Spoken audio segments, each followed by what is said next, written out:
Hello, we are now to conclude the beautiful poem, The Whitsun Weddings, written by Philip Larkin. Until yesterday, we had studied that the narration of the journey by train which Philip Larkin undertakes on a Whitsun Saturday. He begins in comfort and is introduced to various facts which the Whitsun wedding days brought to him. That there were several who were in the train of marriage, and there were others who were seeing these trains of the newlyweds off. The poet has very elaborately explained the appearance outside the windows, on the landscape and on platforms, and he is also describing the state of affairs inside the coach. So, the Whitsun weddings. Fathers had never known success so huge and wholly farcical.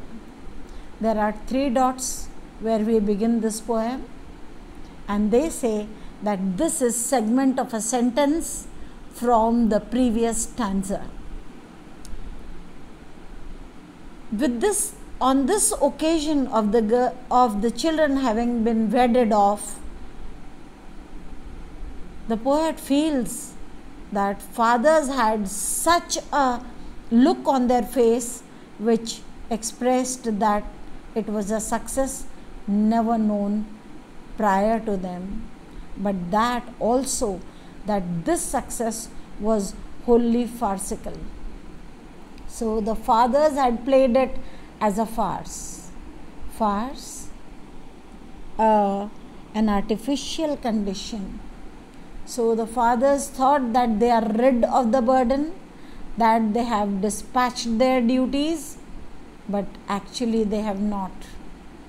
And the women shared the secret like a happy funeral. This is the poet's contempt of the state of affairs. For fathers, it is a farce, and the women are sharing it like a secret, which is like a happy funeral. The paradox employed here of this marriage being a happy funeral is indicative of the fact that as these elderly people had once surrendered themselves to the fire that ensued after the marriage, they have thrust their children into the same one. They have buried, I'm sorry, not putting them in fire, it's a funeral, so it is burial of their children. It's like a sense of having dispatched their children. While girls, gripping their handbags tighter, stared at a religious wounding. Try to see the meaning that could come out of this word wounding. You could read it as wounding, and you could read it as wounding.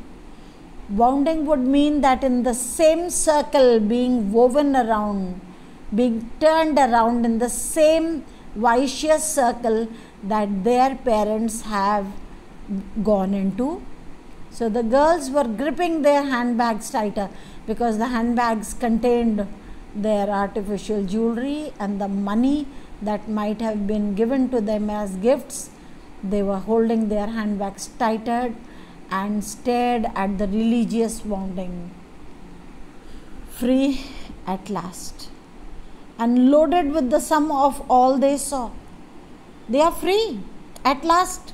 The parents, the mother, the father, the mother, and the girls all are free at last and loaded with the sum of all this song. How can one be free when it is loaded? The poet seems to be using the paradox, the language of paradox, to tell you that these weddings are paradoxes. They are farces, they are funerals, they are woundings, and they are becoming free. They are symbolic of a freedom which is loaded. We hurried towards London, shuffling gouts of steam. Now fields were building plots, and poplars cast long shadows over major roads. And for some 50 minutes, so as is the trend in this poem, that every stanza seems to be intermittently continued in the succeeding one. So I leave it here and I explain this. We hurried towards London. So they are moving towards their destination, and since the coupe is completely full, so they are hurrying, and there are gouts of steam. The steam is as if a disease, being the symptomatic of a disease that is coming out of the train, and the fields had now turned into building blocks. So they are approaching a city, and the poplars, the very tall trees, they are casting their long shadows over major roads. And for some 50 minutes, that in time would seem just long enough to settle hats and say, I nearly died. A dozen marriages got underway. So it was just time enough for him to settle his hat on his head and retort to himself that he nearly died of all this rendezvous with the people, with the customs, with the artificiality of the situation, and because he had seen a dozen marriages underway. So he gives a fair account of how many people might have entered after having married. Now again he switches over our attention to these people. They watched the landscape, sitting side by side. An Odeon went past, a cooling tower, and someone running up to bowl. So he narrates again that outside there are theatres and there are cooling towers, and because it is an open space, so there is some kind of cricket also going on. So someone is running to bowl, and none thought of the others they would never meet, or how their lives would all contain this hour. This is pricking at the conscience of the times, of the people sitting inside, that everyone sat so blank, anticipating the end of the journey, that no one thought of the others. No, though they were all beautifully dressed in several colors and in those artificial jewelry things, and looking merry in the time that they entered, with all that much of the burden of that had been thrown to them in the form of advices and confettis. So none of them was now, it was now a time when everyone was anticipating a future and contemplating maybe on the past, that they were lost in their own labyrinth of thought, where they had none any time to think it over, that the people who are co-travelers at this moment in the journey, none of them is thinking of those who they would never meet, or how their lives would all contain this hour. We see that none of the stanzas is without this all. So everyone, all of them, have no notion of this interactive this journey which could have been interactive. So this is the 20th century world. This is rather the 21st century world in which we are all co-travelers and each oblivious of the other as much as one is of oneself. Or how their lives would all contain this hour. So this 1 hour journey, see, 1 hour journey has been cast in 8 stanzas with elaborate descriptions, with elaborate narration, but this will soon be forgotten. I thought of London spread out in the sun, its postal districts packed like squares of wheat, and outside on the outskirts of every city we see the upcoming squares and upcoming constructions, and which mark squares. So these small squares of which he has a glimpse, he feel are in a way symbolically analogous to the squares of the city. And these squares of wheat, they reminded him of the postal districts which are packed side by side in the city of London. There we were aimed. Where? The place which would be a postal districts jammed against each other, just as the patches of the fields are jammed against each other.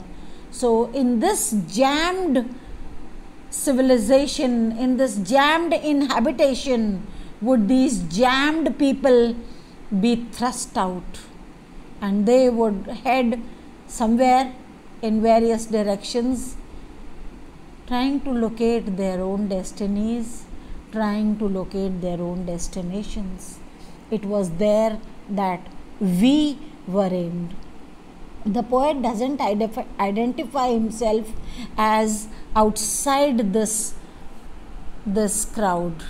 He says we were all aimed to that London, the city of growth, the city of development, the city of hustle and bustle, and the city to which they were all heading to find their own respective stability.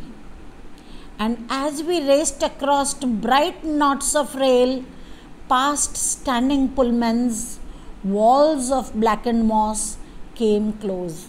So there must have been tunnels leading this route onto London, and there was blackened moss, and it was nearly done.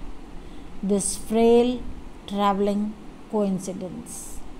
So weddings, the Whitsun weddings has been given the expression of being a frail travelling coincidence, that which will be broken shortly. Frail travelling coincidence. It just happened by coincidence that they were together, and what it held stood ready to be loosed with all the power that being changed can give. So all that which was contained in their hearts would now be loosed out, and everyone would be a changed person. They are all changed already, and when they have landed on the earth of London, they would lose all their power of this frail travelling coincidence. That which had kept them together is now shortly to be, the spell would be broken. We slowed again, and as the tightened brakes took hold, there swelled a sense of falling. So the narrative is now coming to an end, but again the activity has increased. With the slowing down of the train and with the tightening of the brakes, there swelled a sense of falling. Everyone was in such a haste to find their own destinies that they were like falling down. like an, and this falling down, he beautifully compares through the simile when he says, a sense of falling like an arrow shower sent out of sight, somewhere becoming rain. So, this people were falling down, moving, stepping down from, getting down from the train with such haste, it was like an arrow shower. A shower, as if by a natural force, life has been dispelled into London, and soon they will all become rain. The dropping down of the people and their baggages and everything has been compared with the falling of, with the rainfall, with the drops of rain falling down. But this shouldn't be taken as a simple poem of a journey, of the narration of a journey by train. The poet says that with the 3/4 full train, when he started, has come 1 hour later into London. So that which started from Lincolnshire, a small place, has now come to end on the big city of London. The people who were single earlier are now dropping down into London as couples. So they will bring the rain. Rain, and the image of rain brings to our mind the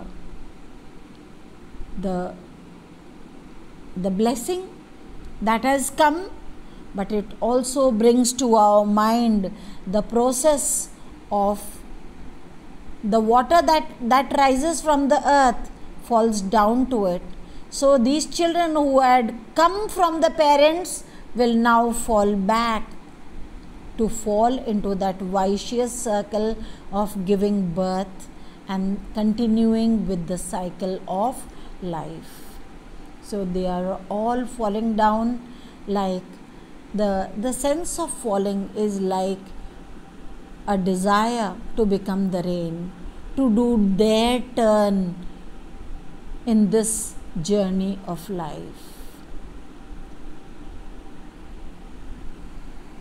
This poem is, though on a superficial level, the narration of a journey, but in fact it is metaphysical representation of our life.